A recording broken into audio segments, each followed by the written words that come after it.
Everyone tells you to get out more, network more, say yes to everything, be constantly social, and when you want to stay home, you feel guilty, like you're missing out, wasting time, being antisocial, like something's wrong with you for wanting solitude. But what if they're wrong and you're right? Modern culture says productivity means constant activity, constant connection, constant doing. You're only valuable if you're busy, out there, always available. But the Stoics knew something different. True strength doesn't come from constant motion. It comes from stillness, from solitude, from protecting what matters most. Staying home isn't avoiding life. It's protecting your energy, your focus, your peace, and your character in a world designed to drain all of them. Seneca taught, the mind should be brought to a place where it delights more in itself than in other things. That place is home, where you're not performing, not managing impressions, not giving your energy to people and things that don't matter, where you can actually think, reflect, and build real strength. Today, we'll walk through 8 reasons why staying home is the best thing you can do, not as escape, as strategic choice for building unshakable strength. Reason number 5 is what separates people who burn out from those who build lasting success. And it only happens at home.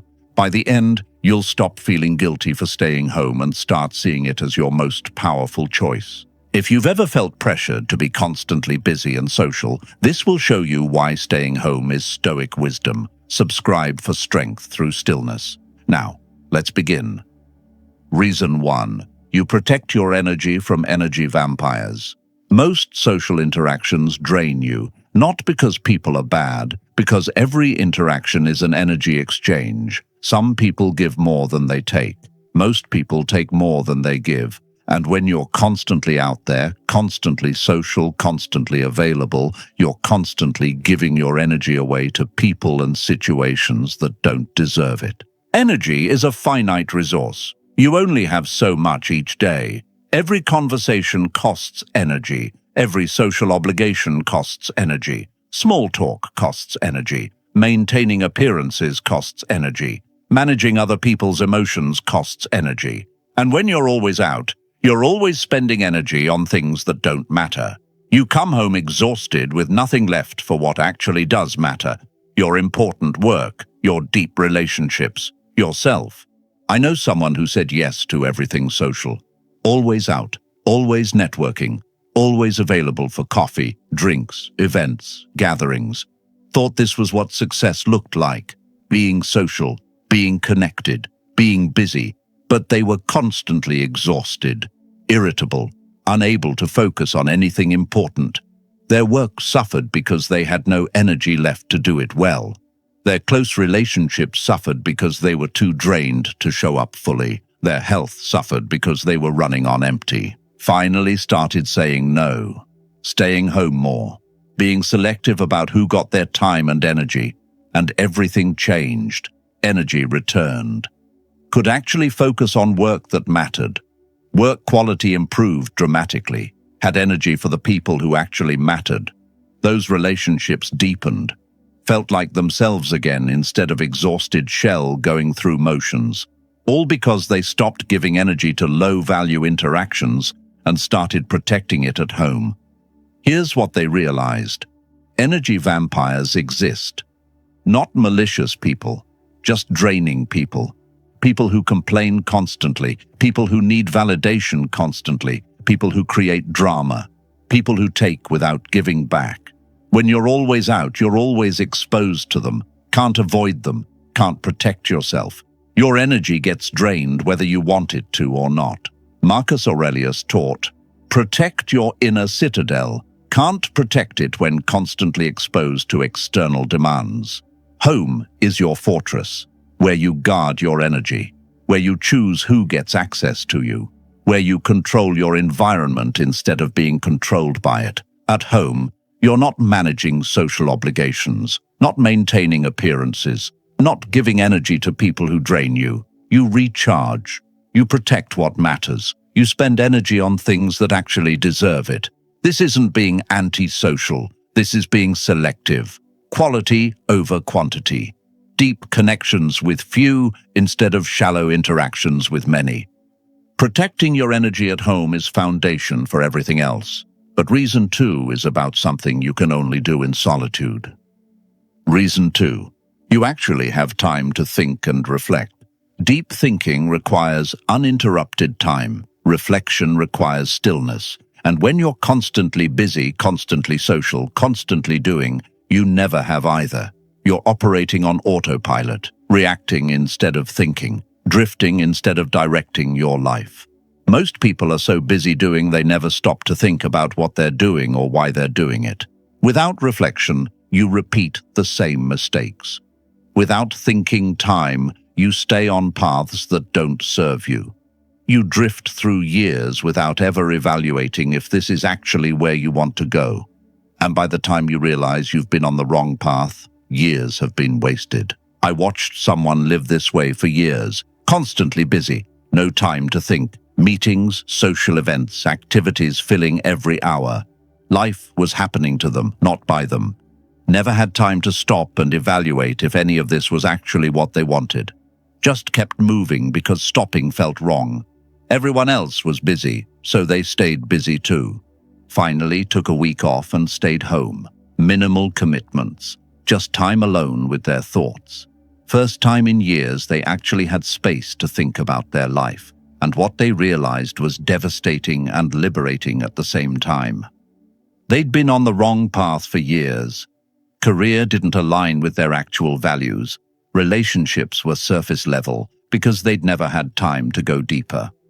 Spending enormous energy on things that didn't actually matter to them. All of this became clear only when they had thinking space. The clarity didn't come from more activity. It came from stillness. From time at home with no distractions to finally process what their life had become. They made major changes, changed careers, let go of shallow relationships, redirected their entire life trajectory, all because they finally had time to think. Here's what thinking time enables. You evaluate your path instead of blindly following it. You process emotions instead of numbing them. You learn from experiences instead of just accumulating them. You make conscious decisions instead of automatic reactions. You understand yourself instead of just existing. Marcus Aurelius wrote his Meditations in Solitude, daily reflection on his actions and character.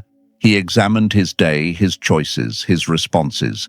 This practice built one of the strongest minds in history.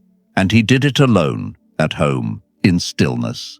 At home, you can journal without interruption, sit with difficult thoughts instead of running from them, process what happened instead of immediately moving to the next thing. Think about who you're becoming. Evaluate if your life matches your values. The modern world prevents this. Constant stimulation, always something to do, someone to see, something to respond to. Thinking time is seen as wasted time. But it's actually the most valuable time you can spend. Home protects thinking time, and thinking time builds wisdom that changes everything. If you've ever had a major life realization during quiet time alone at home that changed your entire direction, write clarity through stillness below. Your moment of insight will inspire others to protect their thinking time. Thinking and reflection build wisdom. But reason 3 is about focus the modern world destroys. Reason 3. You can focus without constant distractions. Anything meaningful requires deep focus, building skills, solving complex problems, creating valuable work, learning difficult things. All of this requires sustained, uninterrupted attention. And sustained attention is impossible when you're constantly out in the world being interrupted, distracted, and pulled in different directions. Deep work is becoming rare, which means it's becoming valuable. Most people can't focus for more than a few minutes without checking their phone, responding to someone, or getting distracted by something. Their attention is fragmented, split across dozens of things. And fragmented attention produces fragmented results. Shallow work, surface-level understanding, no real progress on anything important. I know someone who tried for years to build a valuable skill, wanted to write a book, launch a business, create something meaningful, but kept failing. Not because they weren't capable, because they were always out, always distracted, always interrupted. Meetings during the day, coffee meetups, networking events at night. Would come home exhausted with no mental energy left for deep work. Their projects stagnated, goals stayed dreams. Years passed with no meaningful progress. Finally decided to change it. 3 nights a week minimum, stayed home. No social obligations, no meetings, no interruptions. Blocked time for deep work and protected it like their life depended on it. Phone silenced, door closed. Just them and their work. In 3 months, they accomplished more than the previous year. The skill improved dramatically. The book got written. The business launched. All the progress they'd been chasing for years happened in focused blocks of time at home. Here's what they learned. Being busy isn't the same as being productive.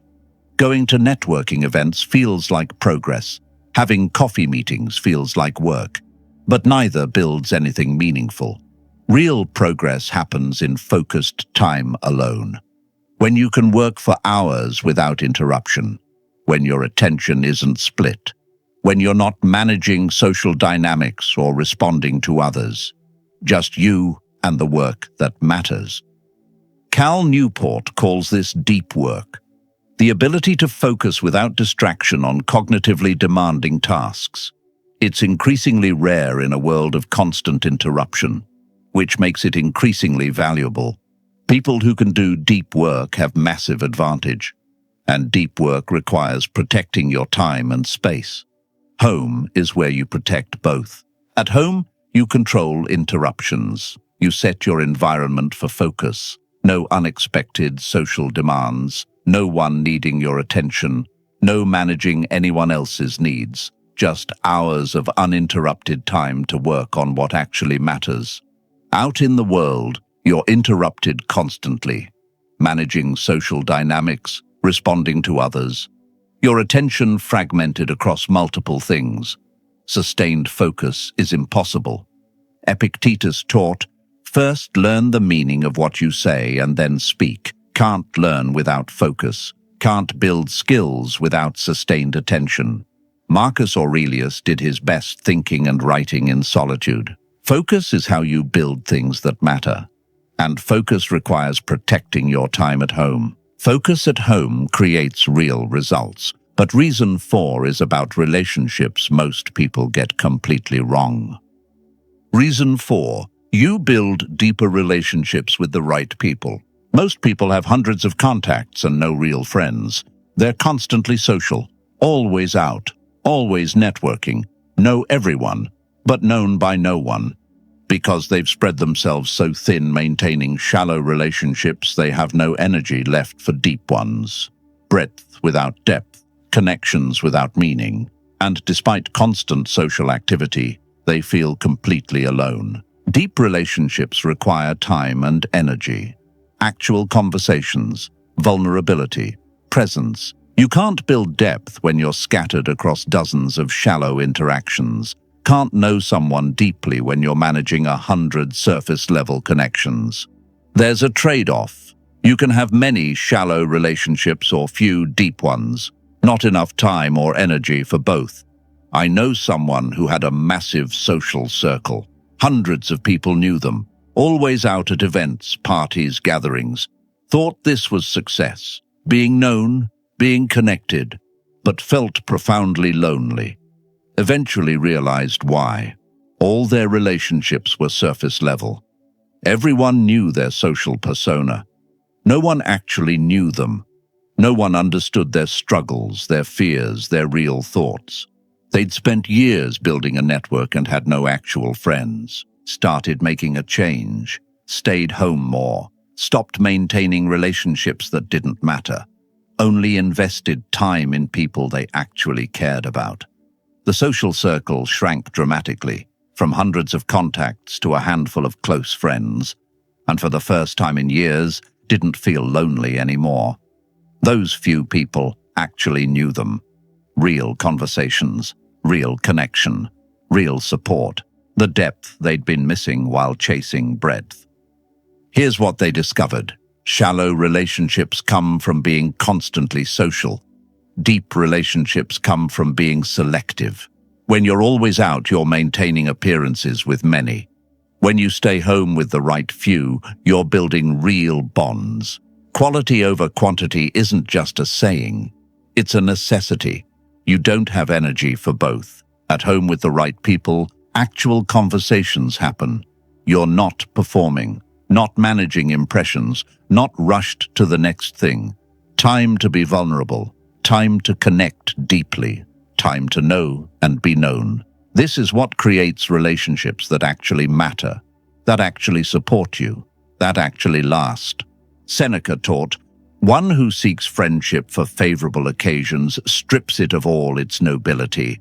Real friendship doesn't happen in networking events, doesn't happen in crowds, happens in quiet moments, in living rooms, in long conversations over dinner at home, where you're not performing for an audience, where depth is possible. Marcus Aurelius had few deep friendships, didn't need crowds, needed truth-tellers, people who knew him completely, found them in intentional solitude with the right people, not scattered across hundreds of shallow connections. When you stay home, you're forced to be selective. Can't maintain hundreds of relationships. Only the ones that actually matter survive. And those relationships deepen because they finally have the time and energy they need. You go from knowing about people to actually knowing people, from being known of to being known. That's the difference between loneliness in crowds and connection in solitude. If you've realized that fewer deep friendships bring more fulfillment than hundreds of shallow connections, subscribe now. The next 4 reasons reveal how staying home protects what matters most in your life. Reason 5. You avoid burnout and actually sustain your work. Constant activity leads to burnout. Always out, always on, always performing, never truly resting, and burnout doesn't announce itself. It builds gradually through months of overextension. By the time you notice you're burned out, you're already deep into it. Recovery takes months or years. Prevention takes one thing: staying home regularly and actually resting. Rest isn't laziness. It's strategy. People who protect rest time sustain high performance for decades. People who never stop eventually collapse. And when they collapse, everything stops. The career they built, the momentum they had, gone. Because they thought rest was for weak people and pushing through was strength. I watched someone learn this the hard way. Hustled relentlessly for years, always working, always networking, always out there grinding. Thought rest was wasting time. Believed productivity meant constant motion. Started noticing warning signs: focus deteriorating, irritability increasing, work quality dropping despite more hours. Pushed harder to compensate. If I'm getting worse results, I just need to work harder. More hours, more hustle, more activity. Hit a wall, complete burnout. Couldn't work, couldn't focus, couldn't function. Everything they'd built momentum on stopped completely. Took 6 months to recover, 6 months of forced rest, because they refused to take voluntary rest earlier. Finally understood. Could have prevented this entirely by building rest into their schedule from the beginning. Now protects rest time fiercely, stays home regularly. No guilt, no apologizing, just rest. And the result? More productive long-term than they ever were grinding constantly. Because rest isn't the opposite of productivity. It's what makes sustained productivity possible. Here's the burnout cycle most people are trapped in. Push hard without rest. Performance decreases. Push harder to compensate for decreased performance. Performance decreases more. Eventually collapse. Could break the cycle at any point by staying home and resting. But most people don't until it's too late. Rest provides what grinding can't. Mental recovery, physical recovery, emotional reset. perspective restoration, energy regeneration, all the things that make high performance sustainable. At home, you can actually rest, not managing social obligations, not maintaining appearances, not on for anyone, can do nothing without guilt. Recovery happens. Always being out means never truly being off, always managing something, always performing, even when supposedly relaxing. No real recovery. Burnout becomes inevitable. It's not if, it's when. Research shows high performers protect rest time. Athletes understand this intuitively. Recovery is when growth happens. Training breaks you down. Rest builds you back stronger. Same for mental work. Deep work breaks you down. Rest at home builds you back stronger. This isn't weakness. It's how sustained excellence works. Marcus Aurelius wrote, "Confine yourself to the present. Can't do that while constantly busy. Rest at home is being fully present with yourself, recovering, rebuilding, preparing for the next period of high output." Seneca taught, "Without self-awareness, we remain slaves to our patterns. Self-awareness requires stillness. Stillness prevents burnout." The choice is simple. Rest regularly at home and sustain your work for decades, or never rest and burn out within years. Only one of these paths leads to lasting success. Avoiding burnout through strategic rest is essential, but reason 6 is about creativity most people accidentally kill. Reason 6. You tap into creativity that comes from boredom. Creativity requires boredom, real boredom, the kind where you're unstimulated and have nothing to do. Your brain needs that empty space to make connections, to process information, to generate ideas. But most people never experience real boredom anymore. The moment they feel unstimulated, they reach for their phone, scroll, consume, fill the void, and kill their creativity in the process. When you're constantly busy, constantly stimulated, constantly consuming content, your brain never has processing time. You're always inputting new information, never giving your mind space to connect what's already there. Creativity isn't about more input, it's about processing space.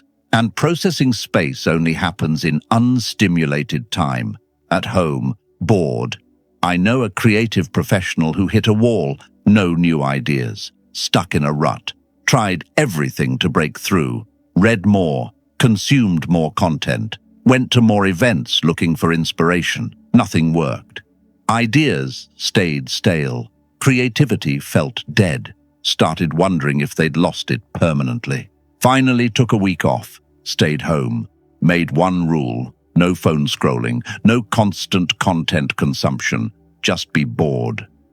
First few days were uncomfortable. Mind kept reaching for stimulation, wanting to fill the empty space, resisted, sat with the boredom, didn't try to fix it.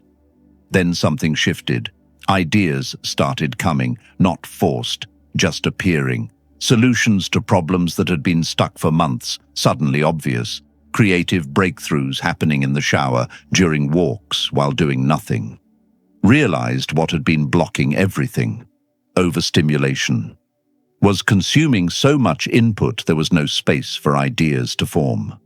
The boredom they'd been avoiding was exactly what their creativity needed. Here's what neuroscience shows. Your brain makes connections during downtime, not during input. The default mode network activates when you're unstimulated. This is where creativity lives, where problem-solving happens, where insights emerge, but it only activates when you're bored.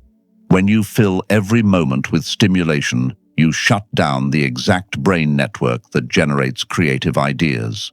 At home, bored, with no phone to escape to, your mind starts working differently. First, it's uncomfortable. You're not used to being unstimulated. Then it becomes interesting. Thoughts connect in unexpected ways. Ideas appear seemingly from nowhere, actually appearing from processing time your brain finally has. History's greatest creative breakthroughs happened during boredom. Newton's insights during isolation, Einstein's thought experiments during quiet walks, Archimedes' eureka moment in the bath at home, not in meetings, not at networking events, in unstimulated solitude where their minds had space to work. Modern life has eliminated boredom. Every waiting moment filled with phone, every quiet moment filled with content, every unstimulated second treated like wasted time. But that wasted time is where creativity lives. Marcus Aurelius taught, "The impediment to action advances action. What stands in the way becomes the way." Boredom feels like an impediment, something to avoid. Actually, it's the path. What blocks constant activity enables creative insight. At home, bored, you access creativity that constant stimulation kills. Creativity emerges from unstimulated time at home. But reason 7 is about self-knowledge impossible to gain in crowds. Reason 7. You learn who you actually are without performing.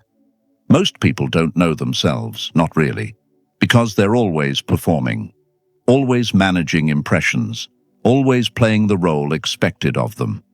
Out in the world, you're constantly adjusting to others, saying what's expected, acting the part, hiding pieces that might be judged. Your real self stays hidden, and after years of performing, you forget who you actually are underneath it all. Self-knowledge only happens in solitude, when there's no one to perform for, no image to maintain, no role to play. At home alone, you can drop the mask. Be completely authentic with yourself. Discover preferences you've been ignoring, parts of your personality you've been hiding, dreams you've been suppressing. All emerge when you stop performing and start being. I know someone who was always social. Life of the party, always on. Everyone knew their persona. They didn't know themselves. When forced to spend time alone at home, the first reaction was panic. Who am I without an audience, without people to entertain, without a role to play? The discomfort was overwhelming. But sitting with that discomfort revealed something. Started noticing preferences they'd never acknowledged.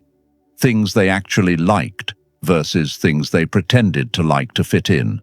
Parts of their personality they'd been suppressing because they didn't match the image. Dreams they'd abandoned because they weren't what others expected. All of this became visible only in solitude, only when the performance stopped. Realized they'd been performing so long they forgot their authentic self, living someone else's life, being who others wanted them to be. The social persona was a mask they'd worn so consistently it felt like their face. Alone at home, they could finally take it off, meet who they actually were underneath. Socrates demanded, "Know thyself." Can't know yourself in crowds. Self-knowledge requires self-examination. Self-examination requires solitude. At home, you're not managing anyone's perception, not filtering yourself, not performing. You can be completely honest about who you are, what you want, what you value. This honesty with yourself is how you stop drifting and start living authentically. Marcus Aurelius spent time in reflection, examining his own character. Honest about his flaws, struggles, and thoughts. Did this alone for himself, not performing for others. This practice built self-knowledge. Self-knowledge built strength. At home in solitude, you can do the same. Meet yourself without the performance. Discover who you actually are when no one's watching. Most people avoid this because it's uncomfortable. Meeting your actual self means facing truths you've been avoiding. Might discover you're living the wrong life, might have to change. Easier to stay distracted in crowds, never have to face reality. But facing reality is the only way to live authentically. And authentic living requires self-knowledge. Self-knowledge requires solitude at home. Self-knowledge comes from time alone without performing. But the final reason is about building unshakable internal strength. Reason 8. You build internal strength that can't be shaken. People who need constant external validation are controlled by it. One criticism ruins their day. One rejection feels like catastrophe. One person's disapproval destroys their confidence.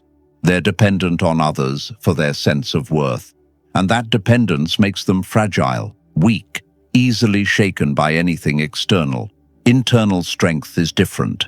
It's built in solitude.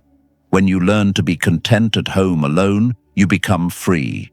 Free from needing constant approval. Free from being controlled by others' opinions. Free from external validation determining your worth. This freedom is power. Unshakable power that nothing external can destroy. I know someone who needed constant validation. Self-worth came entirely from others' approval. Had to always be out, always validated, always receiving external confirmation they mattered. Alone at home felt worthless, like they didn't exist without others seeing them. Criticism devastated them. Rejection felt unbearable. One negative comment could ruin their entire week. Started forcing themselves to stay home regularly. Learn to be okay alone.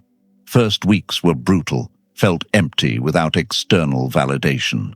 Like they were nobody when no one was watching. But gradually something shifted. Started finding contentment in own company. Didn't need constant input from others to feel valuable. Built internal validation that wasn't dependent on anyone else. The transformation was remarkable. Opinions of others still mattered but didn't control. Criticism was considered but didn't devastate. Rejection was disappointing but not catastrophic. Could be alone without feeling worthless. Became genuinely independent, not dependent on external validation for sense of self. This made them unshakable. Nothing external could destroy what they'd built internally. Marcus Aurelius had access to ultimate external validation, Emperor of Rome. But he wrote, "Everything we hear is opinion, not fact. Everything we see is perspective, not truth." Didn't let external validation control him despite having more of it than almost anyone in history. Built internal citadel through solitude and reflection. Made him unshakable despite massive external pressure. At home alone, you practice being with yourself. Build self-reliance. Develop internal validation independent of external opinions.